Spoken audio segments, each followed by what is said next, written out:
Eu coloquei um easter egg em Ordem Paranormal e ninguém nunca encontrou, nem o Selbit. Não contavam com minha astúcia.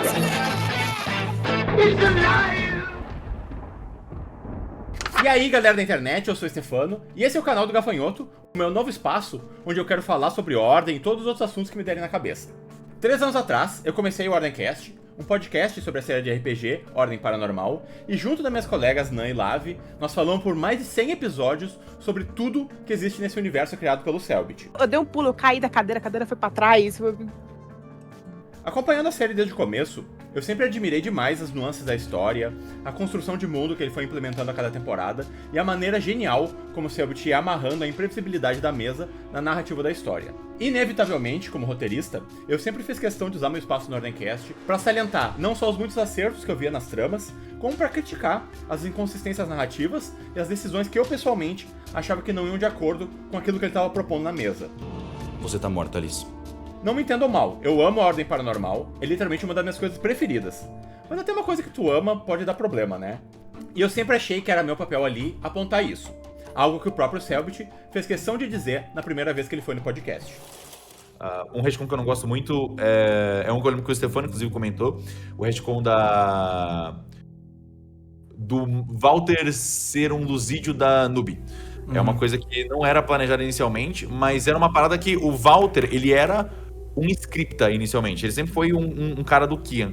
Só que aí eu quis conectar ele com a Nube em vez com o Kian, e aí eu sinto que pode ter parecido um pouco forçado. Sim. Obviamente, já tendo escrito, mesmo que amadoramente, contos, curtas-metragens, e tendo uma boa experiência, né, mencionando RPG ao longo das últimas décadas, eu sempre tive uma fagulha de esperança de um dia poder colaborar de alguma maneira no Ordem Paranormal. Algo que eu cheguei a expressar pessoalmente pro Selbit em uma das muitas interações que a gente teve ao longo dos anos. Eu tô contando tudo isso pra justificar por que eu não simplesmente caí pro outro lado quando isso aconteceu. A gente estava gravando um episódio com o nosso amigo L Joga, quando eu recebi uma mensagem do nada no meu Discord. Ela fica como uma criatura de sangue. Mas é um... Não tem aquele impacto como todas as outras criaturas têm. Né? Eu acho que a gente vai ver isso com o diabo, mas... Calma. Eu não sei o que aconteceu, o Selbit acabou de me mandar mensagem, eu vou ter que ver o que é. Não vou ficar louco, eu não vou conseguir... Ih, meu Deus, eu não vou conseguir me concentrar. Já fala Fofoca. o que é, Desculpa. fofoca. Não sei se eu posso, mas vou ver. Conta. Ah, não sei se eu posso. Claro que pode. Eu vou te ameaçar.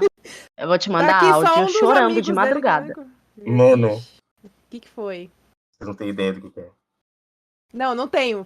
Ele te mandou a foto do pé. R$5 Pack do Foto do no pezinho. WhatsApp. Mano, nunca mandaram dinheiro no WhatsApp, mas eu não sei como tira. Mano, eu vou chorar. Cara, parece... Eu não O que acredito que tá é, sendo gravado. praga? Ele Que mandou é, assim, ó. demônio? Eu vou te matar, Ele inferno. mandou assim: eu queria conversar contigo pra entender sua disponibilidade de possivelmente fazer parte da equipe de Ordem. Eu te acho um cara bastante inteligente, com uma visão boa de narrativa. Eu acho que poderia ser uma adição interessante pra montar uma mesa de escritores de Ordem. E ele falou as outras coisas. Eu tô ficando louco. Ó! O que tá acontecendo? Bicha! Chocada. Nice, moleque! Mano, Muito pica! Logo em seguida dessa mensagem, eu descobri que o Selbit estava planejando um evento especial de Ordem, chamado Quarentena, que seria mestrado em inglês com a galera que ele conheceu no QSMP. Em pouco tempo, eu e o outro roteirista chamado pro projeto, o meu colega Biff, do D20 Minutinhos, sentamos e discutimos com ele a proposta para essa mini temporada e qual seria o nosso papel como escritores nela. Basicamente, o Selbit disse que ele andava muito ocupado com as lives e os inúmeros projetos que precisam da atenção total dele, né? Principalmente o jogo Enigma do Medo, e que ele queria experimentar ter mais vozes sugerindo ideias e ajudando nas partes mais práticas do roteiro do Ordem.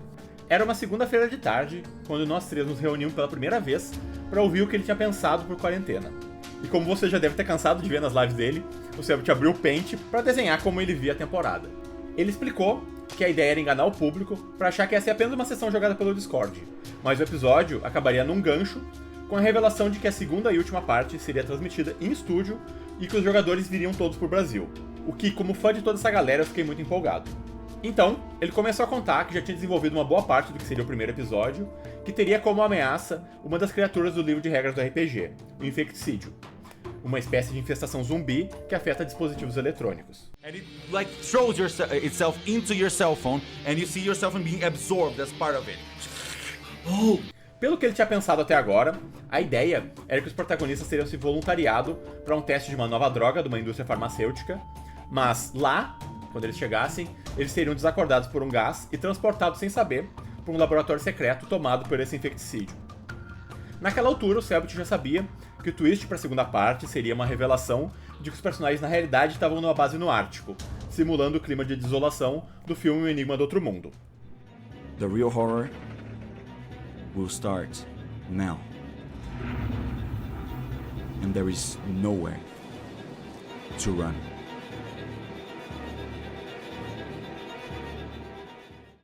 O Enigma do Outro Mundo é um filme de 1982 sobre um grupo de cientistas da Antártida que é atacado por uma criatura capaz de se transformar em qualquer ser vivo e que se infiltra entre eles, deixando todo mundo super tenso e desconfiado. Eu amo esse filme e fiquei muito empolgado quando eu descobri que era uma das principais referências que essa temporada ia ter.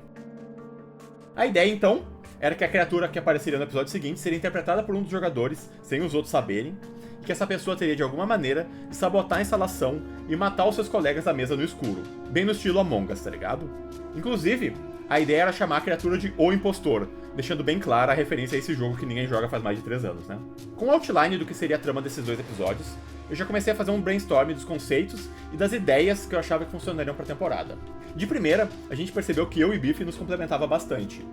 Eu gosto muito de escrever backstory pros personagens e cuidar da narrativa como um todo, mas não entendo muito da criação de mecânica e balanceamento de ficha, uma coisa que o Biff, no caso, é muito bom.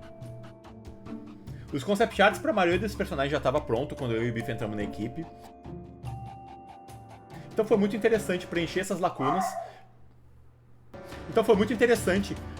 As lacunas desses NPCs e alinhar as motivações deles para o que a gente precisava que eles fizessem na sessão. Como o Selbit não gosta tanto de escolher nomes para os personagens, eu me atirei na oportunidade de sugerir alguns nomes para ele o mais rápido possível. Algo que eu adoro fazer. Desde o começo, eu queria incluir algum personagem nórdico, uma referência ao grupo de noruegueses que aparece no começo do filme Enigma do Outro Mundo. A gente pensou em fazer isso com o dono da empresa farmacêutica, que eu logo sugeri que se transformasse numa mulher, e que originalmente apareceria na segunda parte. Quando a história se alterou, eu passei essa ascendência pro personagem do trágico cientista, que tem com ele o keycard que os protagonistas precisam para entrar na sala de controle da instalação. Eu sugeri o nome Mattias Bergman, em homenagem ao cineasta sueco Ingmar Bergman, e me dediquei muito ao backstory dele e do irmão dele, Noah, um infectado que participaria de uma cena de perseguição. A participação dele acabou bem reduzida e pontual na sessão em si, né? Mas eu tenho um carinho muito grande pelo papel que ele cumpre na história. There is no coming out of this for me. These flasks are really hard to break, but someone sabotaged all of this. Someone took all the flasks and probably took them up there, I don't know, and broke all the fucking gloves. I lost my brother. That thing with the cats, that was my brother, Noah. He was the main director of this fucking place. I just came here because he convinced me. And I don't know when I'm gonna become one of those fuckers. But I don't wanna feel it. I don't wanna know what it's like. Outro personagem cuja fundação eu trabalhei bastante foi aquele que se tornou o principal antagonista de Quarentena, o Mikael. A ideia original era que o Mikael seria só o filho revoltado de um dos diretores da empresa e que ele seria o responsável por sabotar o teste de infecticídio e usar os protagonistas para sair de lá. A gente discutiu várias e várias vezes quais eram as verdadeiras intenções dele e como a gente podia usar ele para guiar os jogadores, a grande maioria que nunca sequer tinha jogado RPG, né? Deixando aberta a possibilidade de usar ele como vilão final, se isso fosse necessário. He's a beautiful creature. He's a one-of-a-kind species. He has more than 1,000 years of history. We cannot just use something like that as a weapon. What is he doing wrong? Like, is a wolf wrong because it is hunting? We don't try and go out killing all wolves that exist. If it's here and no one else is dying because of it, no one else dies because of this creature by hundreds of years, why are we trying to kill it? Why don't we just leave it alone? What's the difference between him and an animal? Oh shit, you're right. He was crazy all along. Óbvio que eu sou muito suspeito, porque eu trabalhei muito em cima dele e cheguei a escrever e reescrever o background dele muitas vezes, mas eu realmente acho que ele é um dos antagonistas mais ricos da série até hoje, apesar de não ter tido tanto tempo de tela quanto o Barnabé, o Ferreiro ou o Kian. No! Eu também trabalhei muito ao lado do Biff, no background do pai e da filha, que acompanham os personagens desde a sede da empresa no começo do episódio. Fui eu, inclusive, que escolhi o nome do pai, o Anderson. O nome da guria, a Amy, foi escolhida pelo Selbit, depois que ele achou a nossa sugestão, Jade, muito na cara com a referência original da irmã do Jack Chan do desenho animado. Intricado na presença desses dois personagens, tava algo que eu achei que ia se tornar um dos temas centrais de Quarentena. Os difíceis dilemas éticos pela quais os personagens tinham que navegar. You look behind you. It's you, this creature, and this child. What do you do? Eu acho que vem um pouco da minha experiência de roteirista, e de já ter assistido a tantos milhares de filmes e séries e tanta coisa, mas me ocorreu que muitos dos problemas que o Selbit estava propondo na sessão passava por uma temática de dilemas éticos. E eu sugeri que a gente usasse os testes que iam aparecer no início do episódio para já dar uma ideia do que aquele grupo ia enfrentar. Eu acho que fica bem óbvio para qualquer um que resolver reassistir o primeiro episódio, mas cada uma das perguntas que os funcionários da Panaceia fazem aos personagens diz respeito a um problema que eles teriam que enfrentar ao longo da aventura. A pergunta sobre o que fazer com um animal sem esperança à beira da morte diz respeito ao pedido do Matias para que o matassem na ala médica. O que, para ser justo com o Royer, é exatamente o que o Luiz fez quando se deparou com essa situação. You want a bullet on your head, Matias? You look straight in your eyes. Thank you. Goodbye, Matias. Quando eles perguntam sobre a conexão com outras pessoas, eles obviamente estão falando do estranho bolo de pessoas que vai se acumulando no infecticídio, né? A pergunta sobre se eles são mais afeiçoados a gatos ou cachorros é um prelúdio para a aparição do Niderê no segundo episódio. It wasn't enough. It found you. All of you. E quando a gente coloca o dilema sobre salvar um soldado ou uma criança indefesa, é uma maneira de medir como os personagens vão reagir quando forem confrontados com a escolha de salvar a Amy ou Anderson no laboratório. Let's say a group of armed men invades this building we are right now. Okay? Okay. They are dragging people and killing them one by one. You hear people screaming, shouting, and in the middle of the chaos, you see a trained soldier getting taken by some of these men. He's strong, he can fight for himself. But at the same time, you see a little kid also being dragged by these criminals. You know that you can save one of them. But if you save the kid, you have to protect her from the murderers. But if you save the soldier, he'll protect you. You can only save one of them. Who are you going to save? My opinion, really realistically, what has this child contributed to society? And this soldier, he's already been fighting already. He's been helping out society. So my answer is extremely clear. I will save the soldier, and in fact, I will help kill that kid. I'm just being honest here. Damn, Doc. Essa foi uma das cenas mais difíceis de escrever durante toda a temporada, porque não interessa a maneira como a gente apresentava a problemática para os personagens, a gente sempre chegava na conclusão que eles provavelmente iam querer salvar a criança indefesa. Chegou num ponto que eu e o Biff estava trabalhando nessa cena quase como um criador de sistema para equilibrar a dificuldade de monstros e armadilhas numa sessão, só que trocando decisões morais e éticas por perícias e habilidades. Interessantemente, o Benito diz e faz coisas diferentes aqui, questionando a utilidade da criança no cenário fictício do começo do episódio, mas no fim das contas, optando por salvar a vida da Amy e quase se tornando uma figura paterna para ela no final do segundo episódio. Uma das surpresas mais legais de Quarentena. Let's obviously take the kid with us because someone's fucking sacrificed their life for the kid, so we might as well. I know you want to kill the kid so bad, but we might as well just take it. You know the kind of life this kid's going to live because of that? Yeah, oh, so let's just kill the kid, right? Do you want Survivor or not? Easier for the kid, right? Do you want Survivor? Hey kid, do you want to die? Because this person wants to finish off killing you. I want you to die. Okay, let's go press the button. Here, come with us, kid. É muito louco pensar em tudo isso hoje, sabendo que o primeiro episódio de Quarentena quebrou o recorde do Critical Role na Twitch e é, provavelmente, uma das sessões de RPG mais assistidas da história. Tanto que ela foi até indicada recentemente a uma das maiores premiações da internet mundial, o Streamer Awards. Mesmo que nós acabamos não levando essa no final, né? Selbit, Ordem Paranormal, Quarentena.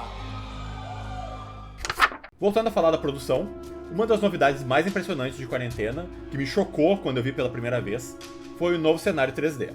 O 3D já tinha sido apresentado e ensinado do outro lado, mas agora a equipe de cenário e programação, em especial o Luciano, o Clayson e a Luna, que foram os que eu mais interagi ao longo de todo esse processo, né, criou um sistema de mapping nos personagens que projeta luz e integra as artes 2D que nem nunca antes tinha acontecido no tabletop do Ordem. Com a correria que foi a produção dessa temporada, e pela primeira vez eu vi como é louco participar de uma temporada e produzir o Ordem Paranormal, eu acabei me propondo a fazer tudo que eu pudesse para ajudar. Mesmo com as minhas obrigações no Ordemcast e fora dele, quase me deixando louco. Então, por diversas vezes, eu entrei no Tabletop para ajudar a testar diferentes dinâmicas no programa e ajudei a distribuir corpos e armários pela base da Panaceia minutos antes da live. Foi por isso que, um dia antes do episódio 2 ir ao ar, eu coloquei na cabeça que eu ia incluir um easter egg na base Igneous, mesmo que eu fosse fazer isso sem o Sebald saber. Uma coisa que qualquer pessoa que me conhece está careca de saber é que eu sou obcecado pelas séries do Chespirito, Chaves e Chapolin, que eu assisto religiosamente desde criança. Eu quero até algum dia fazer algum vídeo sobre isso aqui no canal, então fiquem ligados porque eu tenho muito a dizer sobre esse assunto. Enfim, com isso na cabeça, eu sempre gostei de incluir algum easter egg dessas obras em tudo que eu crio. Eu sou campeão de colocar uma marreta biônica escondida no fundo do cenário, ou uma referência obscura de Chapolin como o nome de uma locação, uma faixa escrito Mercado Sinforoso. E eu não podia deixar de fazer isso na minha série preferida. Pra começar, no primeiro episódio, eu consegui que o Sebald chamasse o gato que é usado no experimento da Panaceia de Satanás, que pra quem não sabe, é o nome do gato da Dona Clotilde. He gets the cat out, and he just goes and, go Satanás, and he just puts the cat into the corridor. Eu ainda não entendi como os dois mexicanos da mesa não pegaram essa referência, mas tudo bem, né? Satanás! Venha cá, Satanás! Mas desde que o Sebald veio pra gente com a ideia de reformular o monstro do segundo episódio pra uma versão abominável Homem das Neves do Niderê, só uma cena veio na minha cabeça. Uma cena que me assombra há décadas.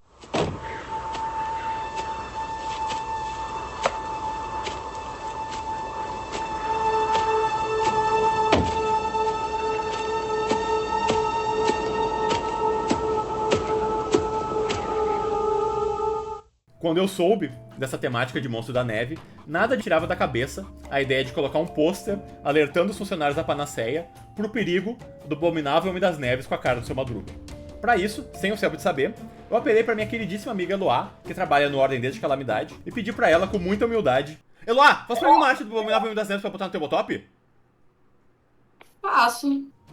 Com isso, eu passei pro Jota, que é o designer por trás da maioria dos posters que aparecem na série, e ele montou o pôster final com a tag If You See Him, Run, que eu achei perfeito na temática da Panaceia.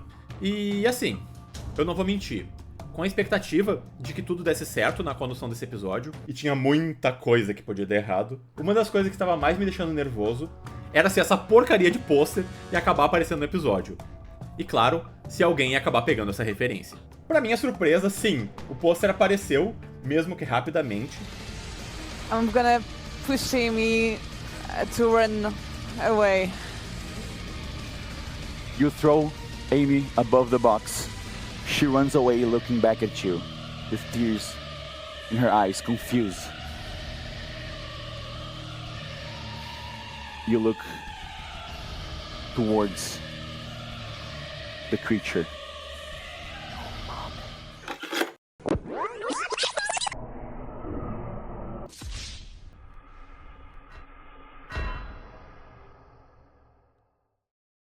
Mas não, até hoje, ninguém foi capaz de desvendar a que aquilo era uma referência. Mas, pra ser justo com vocês, a textura de sangue que acabou ficando em cima do pôster deixa ele um pouquinho difícil de entender mesmo. Então só alguém que sabia exatamente o que era pra ele ser podia pescar de verdade essa referência.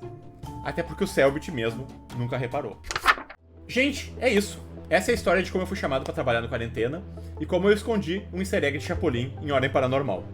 Muito obrigado ao Selbit e a toda a equipe do Ordem por ter vivido isso comigo. Foi um sonho trabalhar numa temporada do Ordem, e eu espero muito que a gente possa repetir isso no futuro. E se vocês quiserem continuar ouvindo mais sobre as minhas experiências nerds e tudo mais que eu tiver a dizer, não esqueçam de se inscrever para acompanhar esses meus novos vídeos, e deem like, por favor, pro YouTube mandar para mais gente. E só para traumatizar vocês mais um pouco, eu deixo vocês com esse clipe aqui. Valeu!